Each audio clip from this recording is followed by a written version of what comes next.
Next video आ गया है आपका स्फेरिकल मिरर क्लास 10th के लिए। अगर आपने पहले वाला वीडियो वॉच नहीं किया है तो ऊपर आई बटन पे लिंक मिल रहा है, वहां पे क्लिक कीजिए और पहले वाला वीडियो वॉच कीजिए, तो आपको स्फेरिकल मिरर से रिफ्लेक्शन अच्छे से समझ में आएगा। और जैसा कि मैं हर बार बोलता आता हूँ, प्रैक्टिस ही आपको परफेक्ट बना सकती है। आपने 15 मिनट 20 मिनट का लेक्चर सुना, सुनने के बाद आपको लगे कि नहीं अब मेरे को स्फेरिकल मिरर ठीक से समझ में आ गया है, 2 दिन बाद गायब हो जाएगा दिमाग से। रेगुलर प्रैक्टिस रिक्वायरमेंट है। जब तक आप रेगुलरली प्रैक्टिस नहीं करेंगे क्वेश्चंस में, तब तक सेटिस्फैक्शन भी नहीं मिल सकता, खुद को भी ऐसा ही लगेगा कि मुझे आता है, करने बैठूंगे सॉल्व नहीं होंगे क्वेश्चंस, क्योंकि प्रैक्टिस चाहिए। चलिए, स्फेरिकल मिरर क्या है ठीक से समझने के लिए बोर्ड पे आपके सामने एक डायग्राम बना रहा हूं। क्या बनाया है मैंने ये? अगर तुम्हें लग रहा है कि ये सर्कल है तो गलत है। सर्कल नहीं है, एक्चुअल में ये स्फेयर है। अब क्या है कि ये 2D में बनाना पड़ रहा है मेरे को, और स्फेयर होती है 3D फिगर। तो इमेजिन कर लो एक स्फेयर है। अच्छा, और किस चीज का स्फेयर है ये? तो ये ग्लास का स्फेयर है। अब ये स्फेयर तो किसी मेटल का भी हो सकता है ना। तो फिलहाल ये स्फेयर किस चीज का है? ग्लास का, कांच का स्फेयर है। अब आपको क्या करना है? स्फेयर है और कैसा है? हॉलो, खोखला, जैसे फुटबॉल होती है वैसा स्फेयर है। अब आपको क्या करना है? इसको काटना है। और जब आप इसे काटेंगे तो 2 टुकड़े हो जाएंगे इसके। ये जो 2 टुकड़े बनेंगे, जैसा मैंने मान लीजिए सपोज करो यहां से काट लिया, बीच में से भी काट सकते हैं। मान लीजिए मैंने यहां से काट लिया, तो 2 टुकड़े ऐसे बन जाएंगे। एक ये वाला हिस्सा और एक देखो बच्चे ये वाला हिस्सा, एक ये वाला हिस्सा। ये जो 2 टुकड़े आए तुम्हारे सामने, ये 2 टुकड़े किसके हैं? तो जवाब है हॉलो ग्लास स्फेयर की तो है। और ये जो हॉलो ग्लास स्फेयर के 2 टुकड़े हैं, ये दोनों टुकड़े ही स्फेरिकल मिरर है। बात समझ में? यानी स्फेरिकल मिरर क्या होता है? Spherical mirror hollow glass sphere का पार्ट होता है।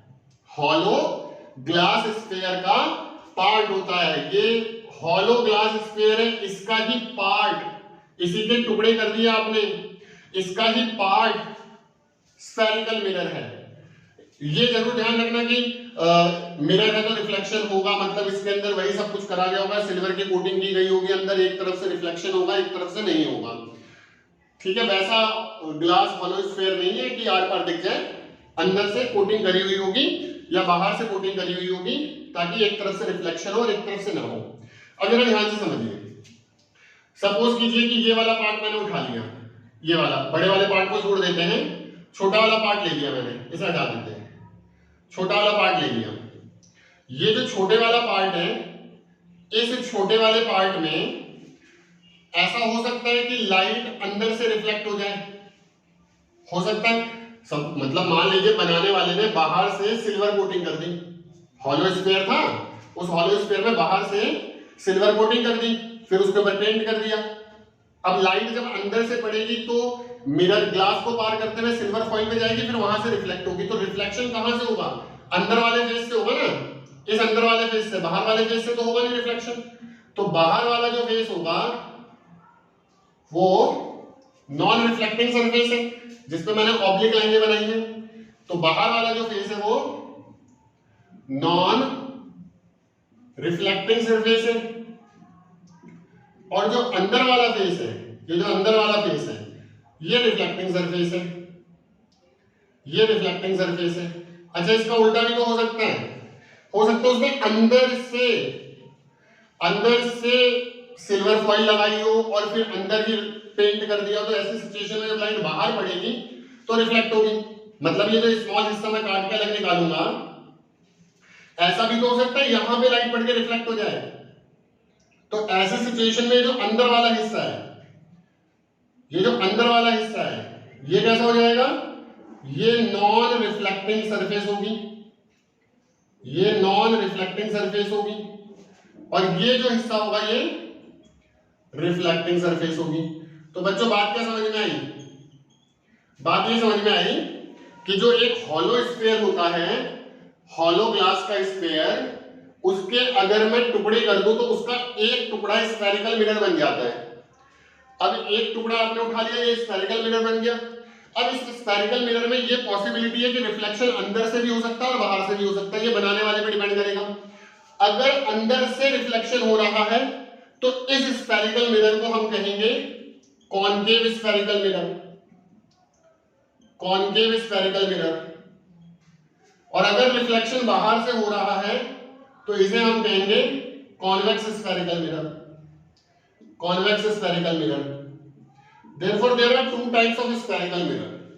Spherical mirror दो तरह के हो सकते हैं, एक कॉनकेव हो सकता है, एक कॉन्वेक्स हो सकता है। कॉनकेव स्फेरिकल मिरर कौन सा है? जिसमें रिफ्लेक्शन इनर सरफेस से होगा, आउटर सरफेस जो होगी वो नॉन रिफ्लेक्टिंग होगी। एक्चुअल में अंदर वाली जो सरफेस होगी उससे रिफ्लेक्शन होगा, बाहर वाली सरफेस पे कोटिंग करी होगी सिल्वर फॉइल की, उसके बाद उसके ऊपर कोरोजन से बचाने के लिए पेंट किया होगा। लाइट ऐसे अंदर जाएगी, रिफ्लेक्ट होकर वापस आएगी। दूसरा केस ये हो सकता है कि अंदर वाली सरफेस पे कोटिंग कर दी जाए तो रिफ्लेक्शन फिर बाहर वाली सरफेस से होगा। तो अंदर वाली सरफेस से रिफ्लेक्शन हो रहा है तो कॉनकेव स्फेरिकल मिरर, बाहर वाली सरफेस से हो रहा है तो कॉन्वेक्स स्फेरिकल मिरर। जैसे एग्जांपल के तौर पे घर में जो चम्मच इस्तेमाल होती है खाना खाने के लिए, अगर आप उस चम्मच में देखेंगे तो अंदर की जो सरफेस है जिसमें खाना भरा जाता है वो एक तरह से कॉनकेव स्फेरिकल मिरर है, और पलट के देखेंगे जिस तरफ से वो उभरा हुआ होता है वो एक तरह से कॉन्वेक्स स्फेरिकल मिरर है। तो आई होप कॉन्वेक्स और कॉनकेव दोनों स्फेरिकल मिरर का कंसेप्ट आपको समझ में आ गया होगा। तो अब मैंने बोर्ड पे बनाए हुए हैं दो स्फेरिकल मिरर, एक कॉनकेव स्फेरिकल मिरर, एक कॉन्वेक्स स्फेरिकल मिरर। अगर अभी भी टॉपिक क्लियर नहीं है कौन कॉनकेव है कौन कॉन्वेक्स है, वीडियो रिवाइंड कीजिए, दोबारा वॉच कीजिए, तीसरी बार वॉच कीजिए, चौथी बार वॉच कीजिए।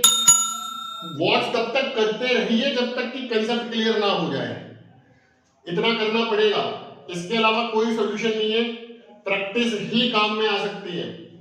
Concave spherical mirror, convex spherical mirror, अब बेसिक टर्मिनोलॉजी समझिए। देखिए हमें पता है ये जो मिरर है ये किसी ना किसी हॉलो ग्लास स्फीयर वाला पार्ट था, मतलब ये पहले एक बहुत बड़ा हॉलो स्फीयर था, उसका ही एक टुकड़ा काट के हमने निकाला है। ठीक, अगर इस पार्ट को दोबारा मैं स्फीयर बनाता तो ये लगभग इतना बड़ा स्फीयर बनता, समझ रहे हैं? ये लगभग इतना बड़ा स्फीयर बनता, भाई इतना बड़ा स्फीयर होता तभी ये उसका पार्ट बनता। अब ये देखो ये जो स्फीयर है इस स्फीयर का सेंटर यहां आएगा, पूरे स्फीयर के सेंटर की बात हो रही है।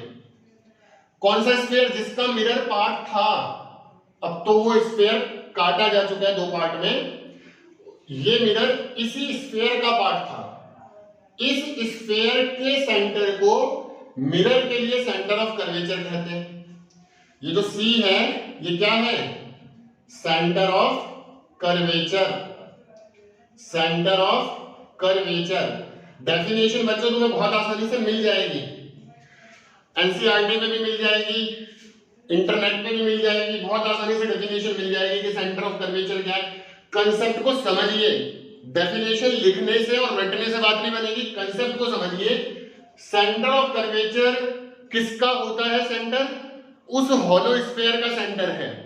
जो हॉलो स्फीयर हमने बनाया था जिसका मिरर पार्ट था उसके सेंटर को मिरर के लिए सेंटर ऑफ कर्वेचर कहा जाता है। मिरर का सेंटर नहीं है ये हॉलो स्फीयर का सेंटर है। अगर मिरर का सेंटर होता तो मिरर के बिल्कुल बीचों बीच आता। ये देखिए ये यहां से लेकर यहां तक मिरर है। अगर मैं बात करूं मिरर के सेंटर की तो मिरर का सेंटर ये रहा, बिल्कुल बीचों बीच मिरर के। लेकिन मिरर के सेंटर को हम क्या बोलते हैं बच्चों? पोल बोलते हैं। मिरर के सेंटर को क्या बोलते हैं? पोल बोलते हैं। जबकि ये C जो है सेंटर ऑफ कर्वेचर है, बट ये सेंटर था है किसका? ये हॉलो स्फीयर का सेंटर है, ये इस मिरर का सेंटर नहीं है, हॉलो स्फीयर का सेंटर है। ठीक है, ऐसे यहां देखिए अगर मैं इसको पूरा स्फीयर बनाऊंगा, समझिए इमेजिनरी लाइन, अगर मैं इसको ऐसे पूरा स्फीयर बनाऊंगा तो इसका सेंटर यहां आएगा, इसका सेंटर यहां आएगा, ये सेंटर ऑफ कर्वेचर है। किसका सेंटर ऑफ कर्वेचर है? उसी हॉलो स्फीयर का सेंटर है ये, मिरर का तो सेंटर ऑफ कर्वेचर है, बट ये सेंटर किसका है? हॉलो स्फीयर का। और इसी तरीके से अगर मिरर के बिल्कुल सेंटर पे आ जाएंगे तो ये बन जाएगा मिरर का सेंटर, दैट इज पोल। ठीक है बच्चों, ये सेंटर ऑफ कर्वेचर, ये पोल। अब सेंटर ऑफ कर्वेचर, और ये हटा देता हूं मैं ये इमेजिनरी लाइन, दिमाग में रखिएगा इस बात को। अब देखो, ये सेंटर ऑफ कर्वेचर, ये पोल, इन दोनों को ज्वाइन करते हुए एक सीधी लाइन ले जाते हैं। This is the centre of curvature and this is the pole. दोनों को ज्वाइन करते हुए एक स्ट्रेट लाइन ले गए। ऐसे यहां देखिए, पोल, सेंटर ऑफ कर्वेचर, दोनों को ज्वाइन करते हुए एक सीधी लाइन ले गए। अब क्या होगा? अब ये जो सीधी लाइन है, इस सीधी लाइन को हम कहते हैं प्रिंसिपल एक्सिस। प्रिंसिपल एक्सिस, इस सीधी लाइन को हम बोलते हैं प्रिंसिपल एक्सिस। क्या होता है principal axis? The straight line passing through centre of curvature and pole. Principal axis में एक खास बात और होती है, वो खास बात ये है कि प्रिंसिपल एक्सिस हमेशा मिरर के परपेंडिकुलर होता है। प्रिंसिपल एक्सिस मिरर पे 90 डिग्री का एंगल बनाएगा, 90 डिग्री का। ये थोड़ी कर्व सरफेस है ना, आपको लग रहा होगा कि कर्व सरफेस है, सीधा सीधा एंगल होता है 90 डिग्री का, बट अगर ये कर्व सरफेस मैं बहुत बड़ी बना दूं, बहुत बड़ी कर्व सरफेस बना दूं, तो उसका छोटा सा हिस्सा मुझे कैसे नजर आएगा? स्ट्रेट नजर आएगा। जैसे हमारी अर्थ बहुत बड़ा स्फीयर है, लेकिन बताइए कहां से स्फीयर नजर आता है? क्योंकि अर्थ बहुत बड़ी है, इसलिए उसका छोटा हिस्सा आपको फ्लैट नजर आता है। तो अगर ये मिरर बहुत बड़ा बना दूं मैं, बहुत बड़ा, तो छोटा सा जो हिस्सा है उसका वो तो स्ट्रेट होगा और ये लाइन उस पे बिल्कुल परपेंडिकुलर जाएगी। कंसेप्ट पकड़िए, बहुत इंपॉर्टेंट बात कि प्रिंसिपल एक्सिस मिरर पे हमेशा परपेंडिकुलर होती है, नॉर्मल होती है। प्रिंसिपल एक्सिस, नोट कर लेना इस बात को, principal axis is always normal. Normal का मतलब perpendicular, perpendicular to the spherical mirror। Principal axis spherical mirror पे हमेशा परपेंडिकुलर पास होती है, परपेंडिकुलर जाती है। अगर हमसे कोई कहे कि बताइए एक ऐसी लाइन जो मिरर पे नॉर्मल हो, हम आंसर दे देंगे प्रिंसिपल एक्सिस। अब देखिए फोकस, फोकस को समझने के लिए ध्यान से सुनिए। जो प्लेन मिरर होता था हमारा, प्लेन मिरर, ये बनाया मैंने प्लेन मिरर। मैं फिर रिकमेंड करूंगा, अगर आपने पहला वीडियो वॉच नहीं किया है तो ये वीडियो बहुत अच्छे से समझ में नहीं आने वाला है। पहले प्लेन मिरर से रिफ्लेक्शन समझ लीजिए, इतना आलस करना ठीक नहीं है। वीडियो ऊपर आई बटन पे लिंक है, मिल जाएगा आसानी से, वॉच कीजिए। उसके बाद यहाँ पे आइए, ये देखिए प्लेन मिरर क्या करता था। प्लेन मिरर पे जब लाइट पड़ती थी तो प्लेन मिरर उस लाइट को जस्ट रिफ्लेक्ट करता था, लाइट को जस्ट रिफ्लेक्ट करता था, लाइट को कन्वर्ज या डाइवर्स नहीं करता था। लाइट आएगी वो उसे वापस लौटा देगा, बस इतना काम होता है प्लेन मिरर का। या कोई भी प्लेन सरफेस हो, बट ये सरफेस प्लेन नहीं है, ये कर्व्ड है, तो ये रिफ्लेक्शन तो करेगी ही, बट उसके साथ साथ लाइट को कन्वर्ज या डाइवर्स भी कर देगी। बात समझ रहे हैं? रिफ्लेक्शन तो होगा ही इनमें, बट लाइट का कन्वर्जन या डाइवर्जन भी होगा। कन्वर्जन डाइवर्जन किसमें नहीं होगा? प्लेन सरफेस में नहीं होगा। मतलब ये बोर्ड है, इस पे लाइट पड़ेगी तो रिफ्लेक्शन होगा, खाली लाइट आएगी टकरा के जाएगी, कन्वर्ज या डाइवर्स नहीं होगी। अब इसी बोर्ड को मैं थोड़ा सा कन्वर्ज या डाइवर्स कर दूं, मतलब बैंड कर दूं थोड़ा सा, ऐसे ये फ्लैट ना होकर ऐसे थोड़ा सा मोड़ दूं बोर्ड को, तो फिर जब लाइट पड़ेगी तो या तो कन्वर्ज हो जाएगी या डाइवर्स हो जाएगी रिफ्लेक्शन के साथ साथ। अब यहां समझिए, ये जो कॉन्केव स्फेरिकल मिरर है ये कन्वर्जिंग मिरर भी कहलाता है। कन्वर्जिंग मिरर क्यों कहते हैं कन्वर्जिंग मिरर? क्योंकि ये लाइट को कन्वर्ज करेगा। इसे हम डाइवर्जिंग मिरर भी कहते हैं। क्यों कहते हैं डाइवर्जिंग मिरर? क्योंकि लाइट को डाइवर्स करेगा। कैसे करेगा? देखिए, ये रे ऑफ लाइट आई, मान लीजिए यहाँ पे कोई ऑब्जेक्ट है या यहाँ पे कोई लाइट का सोर्स है, अभी मैं सोर्स नहीं बना रहा हूं, ये लाइट आ रही है, रे आ रही है। वैसे तो बहुत सारी रेज निकलती है सोर्स में से, फर्स्ट वीडियो में बताया मैंने, बट अभी हम मान के चल रहे हैं कि एक या दो रे ले रहे हैं बस। तो यहां से एक रे आ रही है, अब देखो क्या होगा, ये रिफ्लेक्ट होगी इस पॉइंट पे टकरा के, बट वही बात है, अगर ये सरफेस बिल्कुल प्लेन होती तो ये लाइट ऐसे आती और ऐसे चली जाती, बट ये सरफेस प्लेन नहीं है, ये कर्व्ड है। अब कर्व्ड होने पे ये क्या करेगा, रिफ्लेक्शन तो करेगा बट कन्वर्स कर देगा, तो लाइट को बैंड कर देगा, और मान लीजिए लाइट ऐसे बैंड होकर रिफ्लेक्ट हो गई, ठीक है, ऐसे बैंड होकर रिफ्लेक्ट हो गई।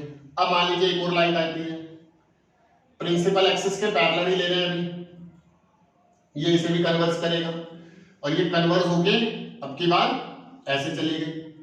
तो जहां पे ये दोनों रेज कन्वर्जन के बाद मीट हुई, इस पॉइंट को हम कहते हैं फोकस। समझ गए? फोकस क्या होता है, प्रिंसिपल एक्सिस पे। बताइए फोकस कहां आता है, प्रिंसिपल एक्सिस पे आ रहा है या नहीं आ रहा है? आ रहा है।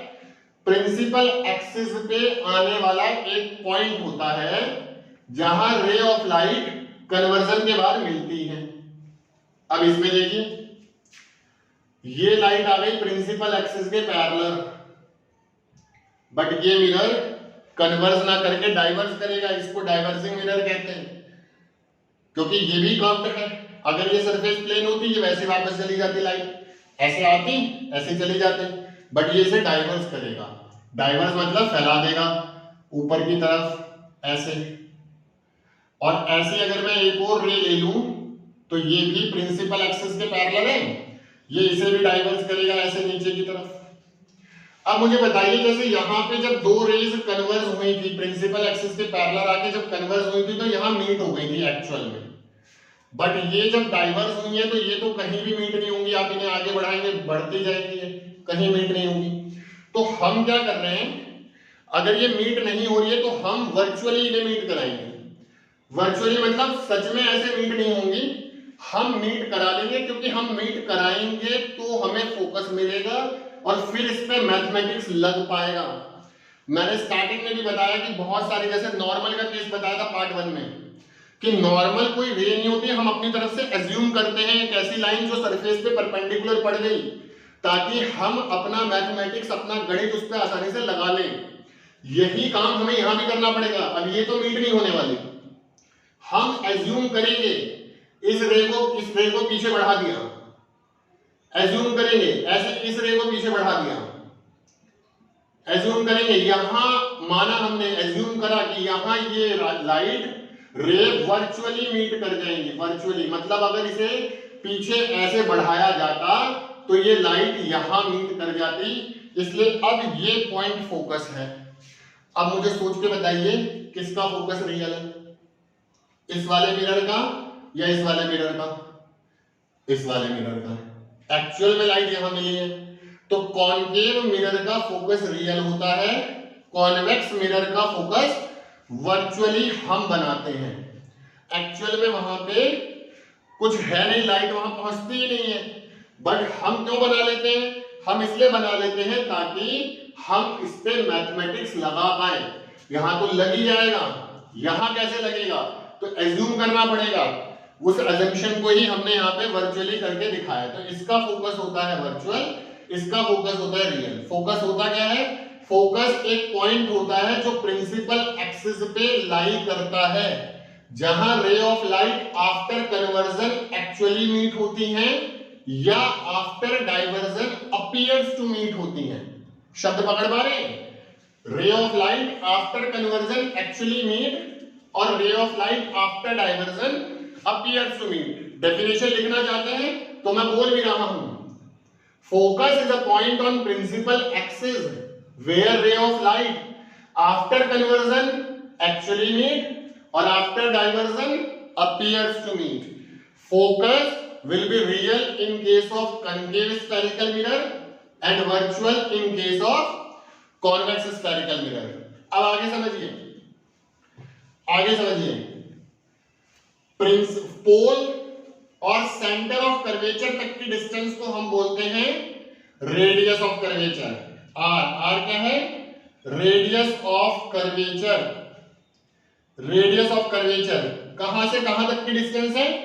मिरर के पोल से लेकर मिरर के सेंटर ऑफ कर्वेचर तक। सिमिलरली यहां पे लीजिए मिरर का पोल मिरर के पोल से लेकर मिरर के सेंटर ऑफ कर्वेचर तक की डिस्टेंस को क्या कहेंगे? Radius of curvature. और पोल से फोकस तक की डिस्टेंस, पोल से फोकस तक की डिस्टेंस को हम कहते हैं फोकल लेंथ। बच्चों ध्यान दो यहां पे कि जो फोकस है वो तो एक पॉइंट है, उसको कैपिटल एफ से दिखाते हैं। जो फोकल लेंथ है उसके लिए स्मॉल एफ लिखा हुआ है। फोकल लेंथ डिस्टेंस है पोल से एफ तक, समझ रहे हैं? जैसे मैं एक सीधी लाइन में बनाऊं, देखिए ये पोल, ये सेंटर ऑफ कर्वेचर, बिल्कुल बीच में पड़ेगा फोकस, ऑलवेज बिल्कुल बीच में पड़ेगा। तो पोल से सेंटर ऑफ कर्वेचर तक की डिस्टेंस रेडियस ऑफ कर्वेचर, और पोल से फोकस तक की डिस्टेंस को फोकल लेंथ कह रहे हैं। तो एक कॉमन से रिलेशन इनके बीच में निकल के आ रही है। कौन किसका आधा? तो focal length radius of curvature की आधी। Always focal length is always half of radius of curvature. मान लीजिए कि रेडियस ऑफ कर्वेचर 20 सेंटीमीटर हो किसी की मिरर की, तो आप फोकल लेंथ पता कर लेंगे। जी हाँ, 10 centimetre. Focal length will be half of radius of curvature. Focal length दिया हो तो रेडियस ऑफ कर्वेचर निकालने के लिए डबल कर दीजिए। मान लीजिए किसी मिरर की फोकल लेंथ जो है वो 10 सेंटीमीटर है, तो रेडियस ऑफ कर्वेचर ऑब्वियसली 20 हो जाएगा। बच्चों ये जो मिरर है पूरा हमारा, इतना हिस्सा, एक्चुअल में तो रिफ्लेक्शन इतने हिस्से से हो रहा है ना, ये मिरर है। इस रिफ्लेक्टिंग सरफेस का अगर आप डायमीटर निकाल दें, यानी यहां से यहां तक की डिस्टेंस, अगर मैं इसको नाम दे दूं m1 और इसको नाम दे दूं m2, तो ये m1 से m2 तक की जो सीधी सीधी डिस्टेंस है, इसे बोलते हैं हम aperture, aperture of mirror, aperture of mirror.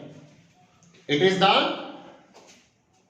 Diameter of reflecting surface. जितने हिस्से से रिफ्लेक्शन हो रहा है उसका डायमीटर, स्फीयर का डायमीटर नहीं, रिफ्लेक्टिंग सरफेस के डायमीटर को हम अपर्चर ऑफ मिरर कहते हैं। हाँ जी, अब देखिए क्या है, reflection through spherical mirror. Spherical mirror से जब आप लाइट का रिफ्लेक्शन करते हैं तो बहुत बात जो समझने वाली है वो यही है कि जो मैंने अभी बताया तुमको कि रिफ्लेक्शन जब आप करेंगे स्फेरिकल मिरर से तो लाइट रिफ्लेक्ट तो होगी होगी, लॉज ऑफ रिफ्लेक्शन तो अप्लाइएबल है उस पे, साथ के साथ वो लाइट को कन्वर्ट और डाइवर्स भी करेगी, ये एडिशनल फीचर ऐड हो जाता है उसमें। अब जैसे हम एक एक करके सिंपल सिंपल डायग्राम लेके थोड़ा सा रिफ्लेक्शन के ऊपर कमांड हासिल करते हैं, उसके बाद आगे बढ़ेंगे। ये कॉन्केव स्फेरिकल मिरर है, ये ध्यान रखिएगा, ठीक है। ये आ गया हमारा पोल, और लगभग जब आप इसका पूरा सर्कल बनाओगे तो अप्रोक्सीमेट एक अंदाजा लेके देखो, ध्यान दो, एक बार बना रहा हूं, बार बार नहीं बनाऊंगा, तो समझ जाइएगा एक बार में। लगभग इतना बड़ा स्फीयर बनेगा और उस स्फीयर का सेंटर लगभग यहां होगा।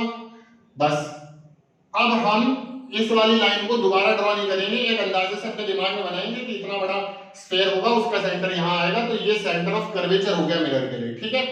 और बिल्कुल इसके बीचों बीच में आएगा फोकस।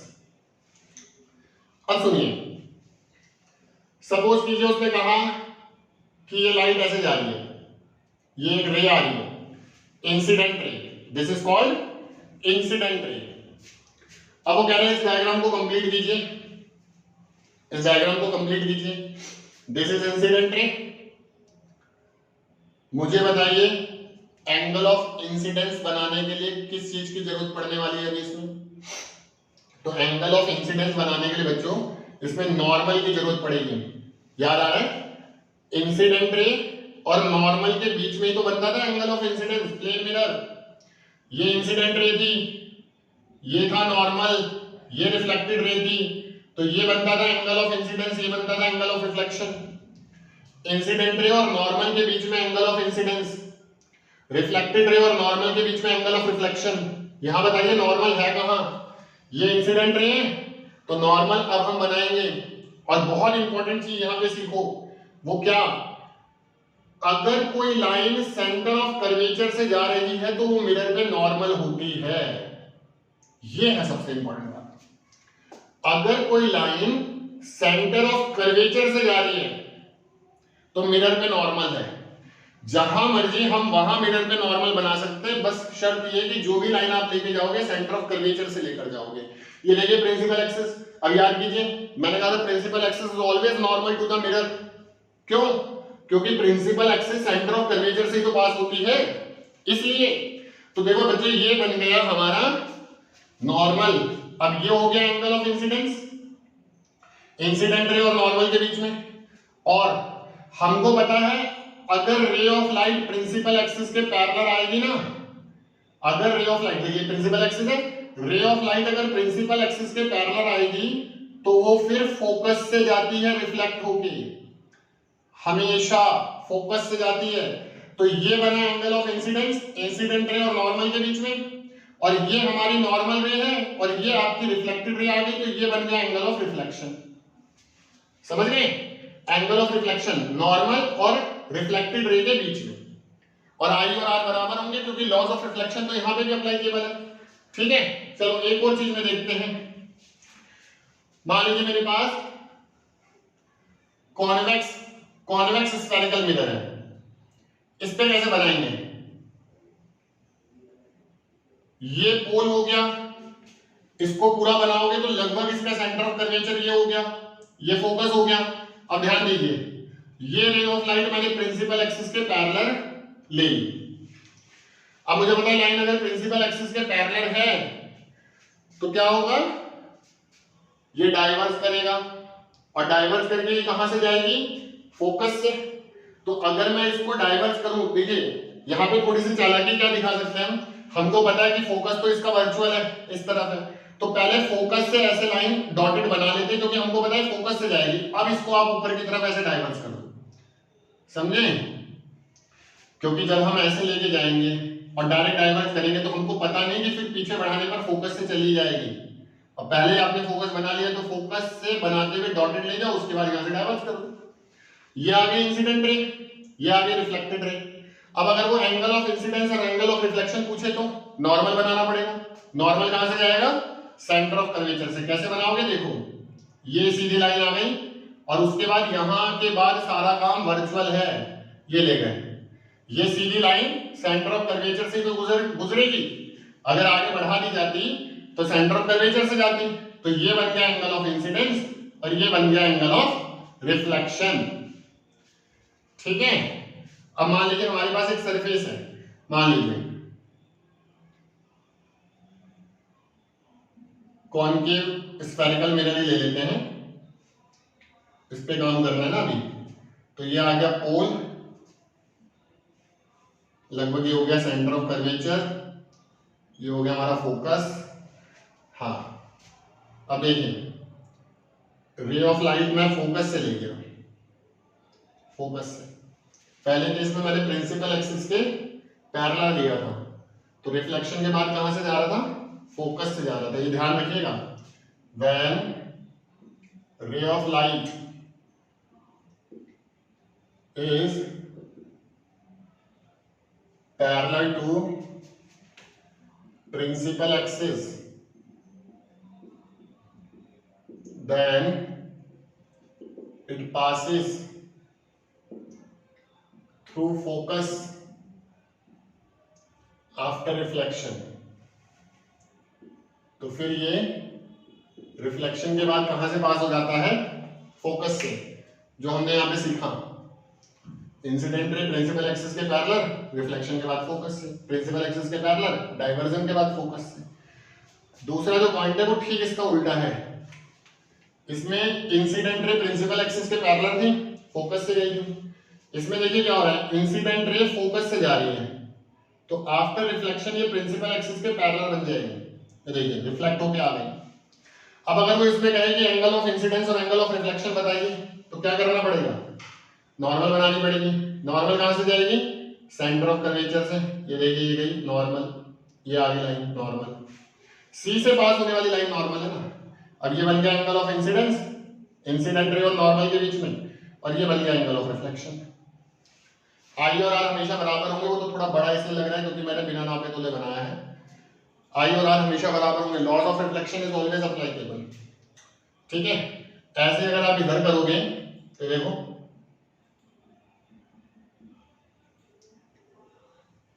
ये centre of curvature, focus, pole, ray of light अगर मैं फोकस से ले जाऊं, देखिए आगे तो वर्चुअल काम है सारा, एक्चुअल में यहाँ पे लाइट जाएगी नहीं। लेकिन अगर हम सोचें कि ये लाइट अगर ऐसे जाना इसको अलाउड होता तो ये फोकस से गुजरती।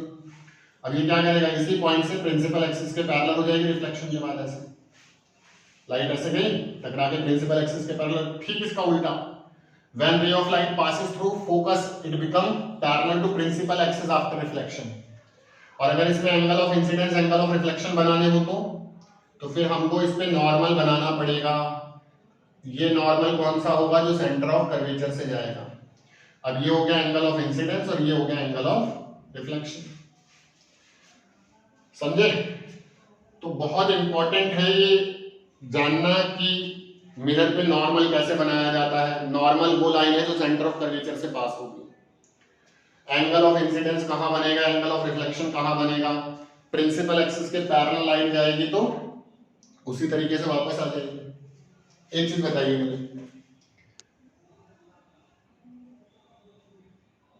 अगर तुमने पहले वाले वीडियो में बातें अच्छे से सुनी होगी तो तुम्हें याद होगा, ये पोल है, ये आपका सेंटर ऑफ कर्वेचर, ये हो गया फोकस। मान लीजिए कि एक ऑब्जेक्ट जो है उससे आने वाली लाइट सेंटर ऑफ कर्वेचर से गई, ऐसे गई। अब ये रिफ्लेक्ट कैसे होगी, इसके डायग्राम को अगर पूरा करें तो क्या होगा बताइए। तो जवाब क्या है, सेंटर ऑफ कर्वेचर से जो लाइन आती है वो मिरर पे परपेंडिकुलर करती, और अगर कोई लाइन परपेंडिकुलर पड़े सरफेस पे तो वो उसी रास्ते से वापस चली जाती है जिस रास्ते से आई थी। एंगल ऑफ इंसिडेंस भी जीरो हो जाता है, एंगल ऑफ रिफ्लेक्शन भी जीरो हो जाता है। प्लेन मिरर के केस में भी है ऐसा।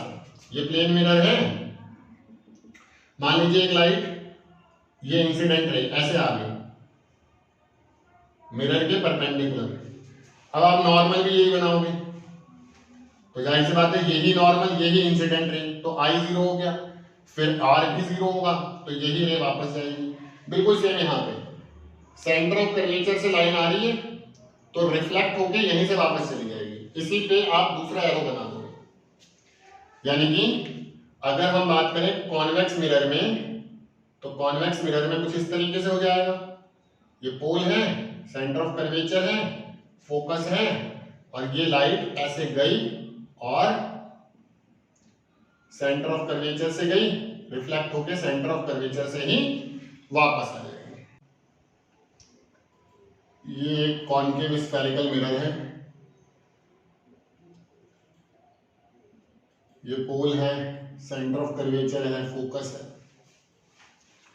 चलिए ये आ गई इंसिडेंट रे।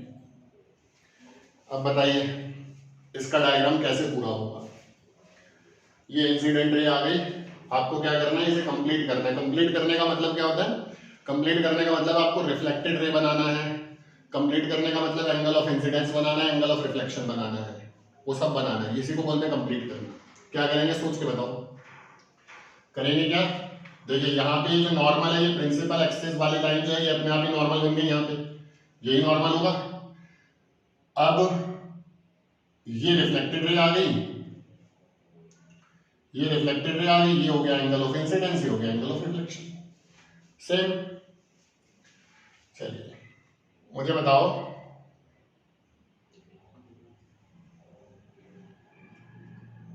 रिफ्लेक्शन करना, उसे समझना बहुत जरूरी है, इसीलिए प्रैक्टिस क्वेश्चन लिए जा रहे हैं। और मैं तो सजेस्ट करूंगा कि इस तरह के रे डायग्राम अगर कहीं पे नेट पे अवेलेबल हो और कहीं पे अवेलेबल हो तो आप जरूर ट्राई करें, उसे प्रैक्टिस करें। जितना ज्यादा प्रैक्टिस हो पाएगा उतना ज्यादा क्लैरिटी मिलती जाएगी। अब यहां पे समझिए, लेटस उसने हमको बोला कि ये जा रही है रे ऑफ लाइट, अगर इसे आगे बढ़ा देंगे तो ऐसे फोकस से पास होके चली जाएगी। इस डायग्राम को कंप्लीट करिए। कंप्लीट करने का मतलब पता है, ठीक करिए कंप्लीट। क्या होगा, वीडियो पॉज करके एक बार ट्राई कीजिए, खुद से कर लिया ट्राई। देखिए ये इंसिडेंट रह गई, अगर आप इसे ऐसे बढ़ाते हैं तो फोकस से जा रही है, लेकिन एक्चुअल में तो रिफ्लेक्शन यहीं से हो जाएगा, अंदर तो कुछ होता ही नहीं है। क्या होगा, फोकस से पास हो रही है तो रिफ्लेक्शन के बाद प्रिंसिपल एक्सिस के पैरेलल बन जाएगी। रूल नंबर 1 याद कीजिए, ठीक है। अब आपको क्या बनाना है, angle of incidence, angle of reflection. तो उसके लिए एक लाइन लेके जानी पड़ेगी जिसे हम कहते हैं नॉर्मल, और वो नॉर्मल किससे गुजरेगी, सेंटर ऑफ कर्वेचर से। सेंटर ऑफ कर्वेचर से जो लाइन पास होती है वो मिरर के नॉर्मल होती है। तो ये इंसिडेंट रे थी, ये बन गया एंगल ऑफ इंसिडेंस, ये बन गया एंगल ऑफ रिफ्लेक्शन। अब मान लीजिए एंगल ऑफ इंसिडेंस 30 डिग्री है, एंगल ऑफ रिफ्लेक्शन कितना होगा, 30 होगा। लॉज ऑफ रिफ्लेक्शन समझ रहे हैं, रिफ्लेक्शन का लॉ भी अप्लाई हो रहा है, साथ के साथ ही कन्वर्जन और डायवर्जन भी हो रहा है। ये है हमारे पास कॉन्केव स्फेरिकल मिरर है, और ये आ गया आपका पोल, ये आपका सेंटर ऑफ कर्वेचर, ये फोकस है। चलिए देखिए, अब ये जो फिगर है, इस फिगर को आपको कंप्लीट करना है। और मैं क्या करता हूं, मैं आपकी बार यहाँ पे एक रे नहीं ले रहा हूं। लेट अस सपोज मैंने यहाँ एक ऑब्जेक्ट ऐसे खड़ा कर दिया, एक ऑब्जेक्ट ऐसे खड़ा कर दिया, और एक रे ऑफ लाइट में ले गया ऐसे, ये एक इंसिडेंट रे है और एक ये दूसरी इंसिडेंट रे है। अब आपको इसका डायग्राम कंप्लीट करना है। बस फर्क इतना ही है, कुछ नहीं हुआ ज्यादा कॉम्प्लिकेशंस। बस फर्क इतना ही है कि रे ऑफ लाइट अब की बार 2 आ गई है, यूजुअल 1 आती थी। ठीक है, डायग्राम कैसे कंप्लीट करोगे बताओ। ये ray of light principal axis के पैरेलल जा रही है, रिफ्लेक्ट होकर फोकस से आएगी, और ये रे ऑफ लाइट फोकस से गई है तो रिफ्लेक्ट होकर प्रिंसिपल एक्सिस के पैरेलल हो जाएगी। तो बच्चों जहां ये दोनों रिफ्लेक्टेड रे मीट करेंगी ना, ये पॉइंट समझ रहे हैं, यहां ये वो पॉइंट है जहां पे दोनों reflected ray after conversion meet हुई हैं। तो यहां पे इस ऑब्जेक्ट की इमेज बनेगी इसी जगह। ये जो ऑब्जेक्ट था ए बी, इसी को ऐसे ऊपर ले जाओ प्रिंसिपल एक्सिस के, तो ए डैश बी डैश, क्योंकि उल्टी होगी ना, देखो ऐसे था ये। अब यहां से ये एक रे निकली, तो ए से निकली है ये रे, तो जब रिफ्लेक्शन होगा तो ये ए की ही इमेज बनाएगी। तो ए नीचे दिखेगा, बी इधर दिखेगा, तो ए डैश बी डैश नाम दे दिया है ऑब्जेक्ट के लिए, वो इमेज के लिए। तो ये ऑब्जेक्ट था, ये इमेज बन गई। इस तरीके से कंप्लीट करना है। तो अगर आपको रे डायग्राम बनाने आ गए हैं तो फिर बहुत आसान है कॉनकेव और कॉन्वेक्स मिरर से इमेज